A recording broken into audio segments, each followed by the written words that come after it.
एक बुरी खबर सामने आई है। कल दिन में व्यास नदी के किनारे का सुंदर नजारा देखने गया और वह बहुत ही किनारे चला गया, तभी पैर फिसला और वह नदी में जा गिरा। पूरी बात हम आपको इसी वीडियो में बताएंगे और हम आपको कल 1 सितंबर को बाबाजी और सिंगापुर की संगत के बीच हुए सवाल जवाब भी सुनाएंगे। संगत से विनती है, आत्मा की मुक्ति चैनल पर बने रहना जी। और आइए पहले बात करते हैं उस 20 साल के नौजवान लड़के की जिसके साथ कल एक बड़ा हादसा ब्यास नदी में हो गया। संगत जी, कल ब्यास में एक बेहद दुखद घटना घटी। बताया जा रहा है कि 20 साल का एक नौजवान सेवादार जो अमृतसर के मेहता इलाके से आया था, उसका पैर फिसल गया और वह सीधे ब्यास नदी में गिर पड़ा। काफी तलाश की गई मगर उसे ढूंढा नहीं जा सका। यह समाचार सुनकर मन बहुत व्यथित हुआ। पता नहीं उसकी किस्मत में आगे क्या लिखा है। हम आत्मा की मुक्ति चैनल की तरफ से मालिक से अरदास करते हैं कि मालिक उस पर कृपा करें। आधिकारिक खबर भी आ चुकी है। दसूहा के नजदीक डगरी गांव का नौजवान बलविंदर सिंह उर्फ बंटी बंगा, जो डेरा ब्यास में सेवा कर रहा था, पानी के तेज बहाव में बह गया। अभी तक उसका कोई पता नहीं चल पाया है। परिवार और संगत की ओर से अपील की गई है कि अगर किसी को इस नौजवान के बारे में कोई जानकारी मिले तो तुरंत संपर्क करें। आप सभी जानते हैं कि इन दिनों ब्यास नदी का जलस्तर बहुत ऊंचा है। पानी न केवल उफान पर है बल्कि बहाव भी बेहद तेज है।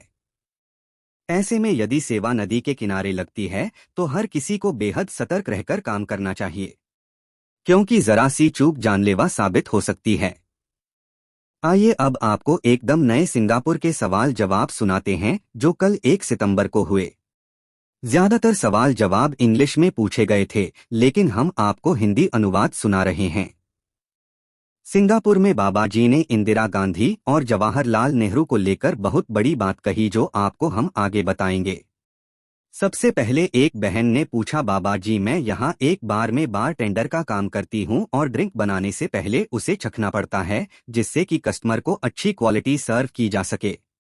बाबाजी ने उत्तर दिया, बेहतर होगा कि तुम अपनी नौकरी बदलने की कोशिश करो। हमें ऐसे किसी भी काम से बचकर रहना है। फिर वही बहन बोली, मेरे परिवार वाले पिछले 3 साल से मुझे जबरदस्ती बच्चा पैदा करने के लिए दबाव डाल रहे हैं, लेकिन मैं ऐसा करने में सक्षम नहीं हूं। मुझे समझ नहीं आता कि मुझे क्या करना चाहिए। वैसे मुझे लगता है कि मेरी जिंदगी अब जैसी है ठीक है। इस पर बाबाजी ने स्पष्ट कहा, यह फैसला सिर्फ तुम्हारा और तुम्हारे पति का होना चाहिए। इसमें परिवार या किसी और का कोई अधिकार नहीं है। कल को बच्चे की जिम्मेदारी तुम्हें और तुम्हारे पति को उठानी है और किसी को नहीं। फिर एक सेवादार ने बाबाजी से कहा, धन्यवाद बाबाजी, हमेशा हमारे साथ रहने और आपका अतिरिक्त स्नेह और आशीर्वाद देने के लिए आपका बहुत बहुत शुक्रिया। बाबाजी ने मुस्कुराते हुए मजाक में जवाब दिया, तुम्हें छोटे वाले ज्यादा अच्छे लगते हैं, इसलिए ज्यादा याद भी वही ज्यादा आते हैं। यह सुनते ही संगत बहुत हंसी। बाबाजी का कहने का मतलब। इसके बाद किसी ने पूछा, बाबाजी मैंने सत्संग में सुना है कि 5 मिनट का गहन और मिलते हैं ना कि बाहर से। इसके बाद एक लड़की ने बाबाजी से कहा, बाबाजी आपके जूते बहुत कूल हैं। बाबाजी मुस्कुराए और बोले, मैं तो पिछले 25 सालों से यही जूते पहन रहा हूं। यह सुनकर संगत भी मुस्कुरा दी।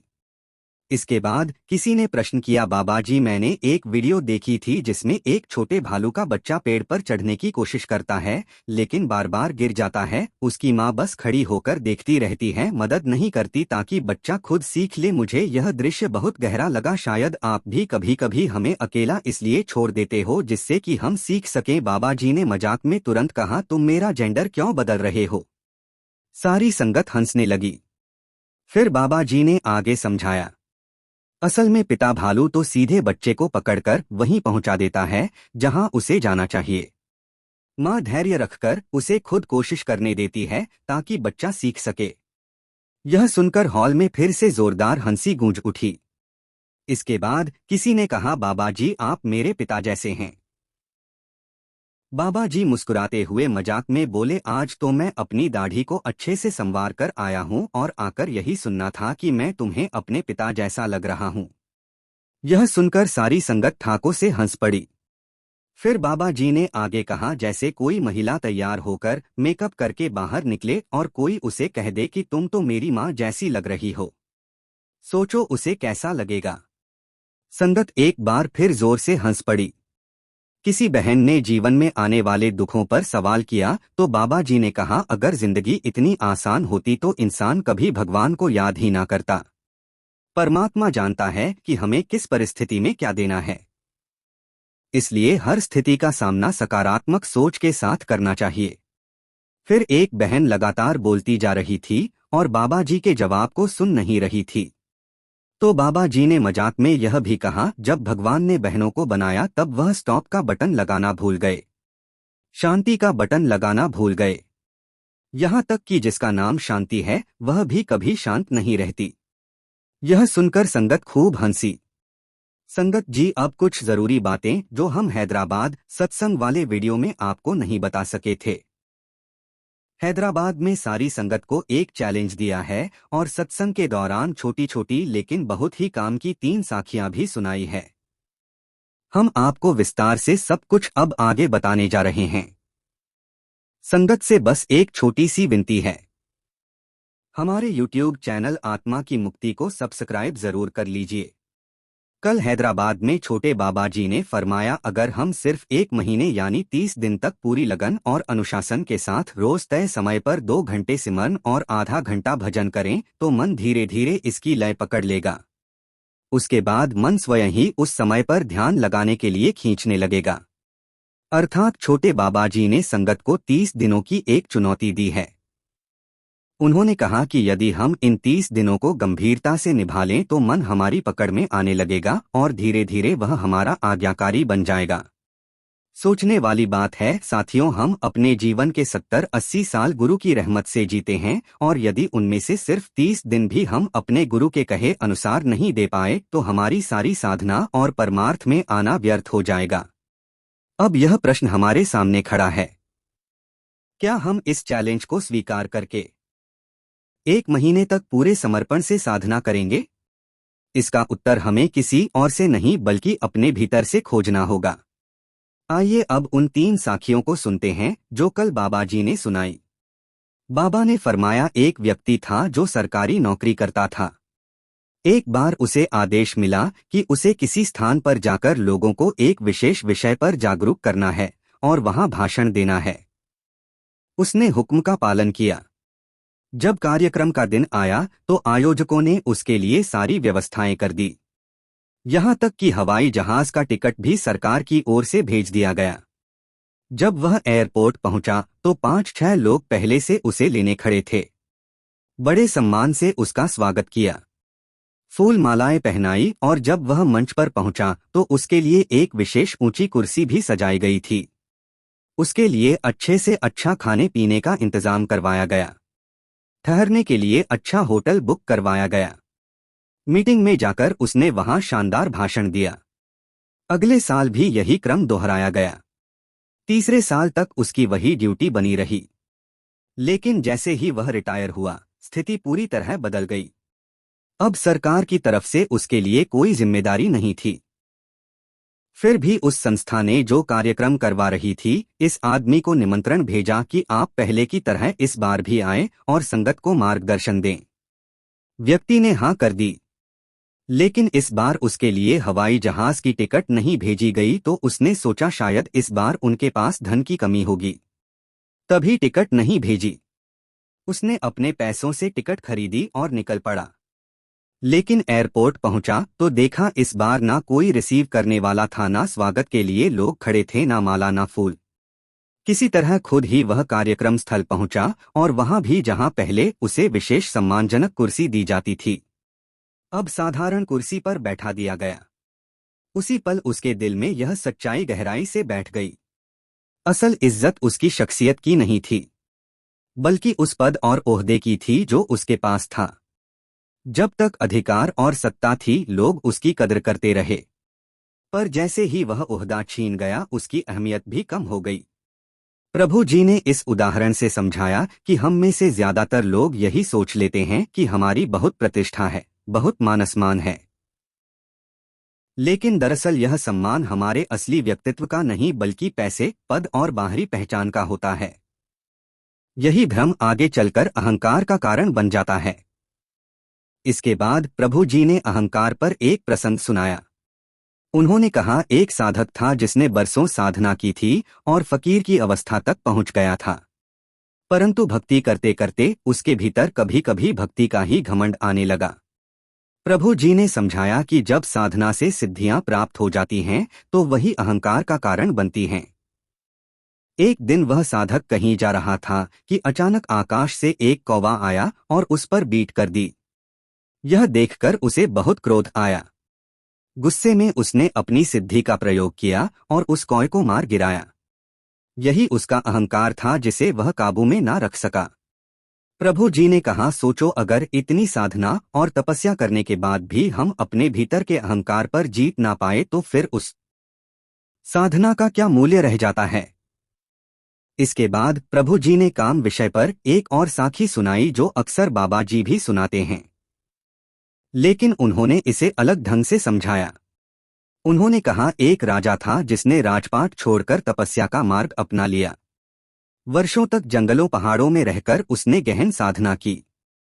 एक दिन अपनी तपस्या को पूरा करने के बाद जब उसका मन पूरी तरह से उसके काबू में आ गया तो वह नगर की ओर वापस लौट रहा था तो मार्ग में एक नदी आई। उसे पार करने के लिए उसने एक नाव वाले से कहा, नाविक उस समय भोजन कर रहा था तो उसने कहा, आपको मेरी बेटी पार करवा देगी, वह बस अभी आती ही होगी, मछली पकड़ने गई है। कुछ ही देर में नाविक की बेटी आई और साधक जो सिद्धियों का स्वामी था उसके साथ नाव में बैठ गया।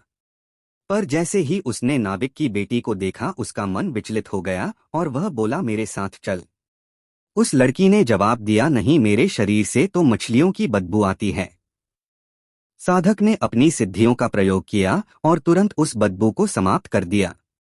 लड़की कहने लगी, आकाश देख रहा है, पानी देख रहा है। साधक ने सिद्ध से नदी का पानी सुखा दिया और आकाश को ढकने के लिए बादल खड़े कर दिए। प्रभु जी ने कहा, देखो, जिसने वर्षों तप किया था वही साधक जैसे ही समाज की चकाचौंध में आया उसके मन को विकारों ने फिर से जकड़ लिया। तो बताइए, ऐसे तप का क्या लाभ? क्या मन काबू में आया? प्रभु जी ने आगे समझाया कि हमें अपने भीतर से 5 विकार काम, क्रोध, लोभ, मोह और अहंकार को जड़ से निकालना होगा। यदि यह बने रहेंगे तो यह बार बार हमारे मार्ग में बाधा डालेंगे और मन को कभी भी स्थिर नहीं होने देंगे। फिर प्रभु जी ने कहा, शास्त्रों के अनुसार तो 5 ही विकार बताए गए हैं, लेकिन आज के समय में हम सबके भीतर एक छठा रोग भी घर कर चुका है और वह है मोबाइल का नशा। आज हम लगभग 24 घंटे मोबाइल अपने हाथ में पकड़े रहते हैं। रात को सोने से पहले भी मोबाइल हाथ में होता है और आधी रात तक स्क्रीन देखते रहते हैं। हमें पता ही नहीं चलता कब रात के सुबह के 3 बजे जाते हैं। फिर जब संगत आकर शिकायत करती है कि भजन सिमरन में ध्यान नहीं लगता, 2.5 घंटे बैठ नहीं पाते, तो प्रभु जी ने कहा, भाई मन कहाँ से टिकेगा?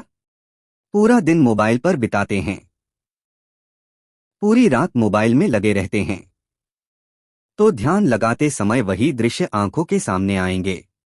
सुबह आंख खुलते ही मालिक को याद करने की बजाय सबसे पहले हम अपना मोबाइल चेक करते हैं, जैसे एक रात में दुनिया बदल गई हो।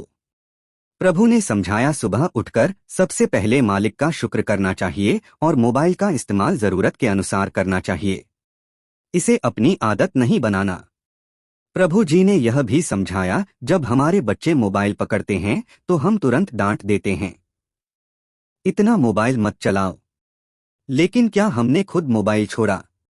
यदि हमें दूसरों को समझाना है तो पहले स्वयं को बदलना होगा। जब तक हम खुद इन आदतों से बाहर नहीं निकलेंगे तब तक हमारी बात का असर भी किसी पर नहीं पड़ेगा। प्रभु जी ने जोर देकर कहा, दूसरों को ज्ञान देना बहुत आसान है, पर असली साधना तो खुद को सुधारने में है। हम अक्सर अपने को बदले बिना उम्मीद करते हैं कि सामने वाला हमारी बात मानकर बदल जाए। लेकिन याद रखो, वास्तविक परिवर्तन की शुरुआत हमेशा अपने आप से करनी होती है। संगत जी, जब बड़े महाराज जी कहा करते थे कि आने वाला गुरु डंडे वाला होगा, यानी आने वाली सरकार डंडे वाली होगी, सख्ती से चलाएगा, तब हम सब ने सोचा था कि शायद बाबा जी की ओर इशारा है। लेकिन दरअसल उनका संकेत मौजूदा सरकार प्रभु की तरफ था, और आज हम साफ देख सकते हैं कि जहां जहां जरूरत पड़ती है, प्रभु जी बिना हिचकिचाए सख्ती भी करते हैं। संगत जी, सच कहें तो हम जैसे जिद्दी लोगों के लिए ऐसा ही गुरु चाहिए था, क्योंकि हमारी आदत ही ऐसी थी, एक कान से सुनकर दूसरे से निकाल देने वाली। बाबा जी भली भांति जानते हैं कि संगत का ध्यान सत्संग में बहुत देर तक टिकता नहीं। लगभग 15-20 मिनट बाद शरीर तो पंडाल में बैठा रहता है, लेकिन मन दुनिया भर की सैर पर निकल जाता है। हमें खुद ही पता नहीं चलता कि बाबा जी क्या कह रहे हैं और हम कहाँ भटक रहे हैं। एक बार किसी ने बाबा जी से पूछ लिया, आज कितनी संगत ने आपका सत्संग ध्यान से सुना? बाबा जी ने बहुत सहज भाव से उत्तर दिया, 2025 लोग। सवाल करने वाला हैरान रह गया। बोला, लेकिन पंडाल में तो लाखों बैठे थे। तब बाबा जी ने कहा, हाँ बैठे तो थे, पर सुनने वाले सिर्फ 2025 थे। बाकी सबका मन बाहर घूम रहा था। किसी को दुकान याद आ रही थी, किसी को नौकरी, किसी को घर परिवार। संगत जी, अक्सर हम सोच लेते हैं कि अगर हमारा ध्यान नहीं भी लगा तो क्या फर्क पड़ेगा, बाबा जी को क्या पता चलेगा। पर हम भूल जाते हैं कि जो हमारे सामने मंच पर बैठे हैं वे कोई साधारण इंसान नहीं हैं। उन्हें हमारे भीतर तक का हाल मालूम है। हम चाहे अपने आप से झूठ बोल लें, खुद को धोखा दे लें, लेकिन अपने गुरु को छलना असंभव है। गुरु सब कुछ जानते हैं, और अब तो वैसे भी डंडे वाली सरकार आ चुकी है। अब लापरवाही से बच निकलना पहले जितना आसान नहीं रहा। संगत जी, अब हम इस वीडियो को समाप्त करते हैं। संगत से एक विनती है, कमेंट जरूर लिखें और चैनल पर बने रहने की कृपा करें।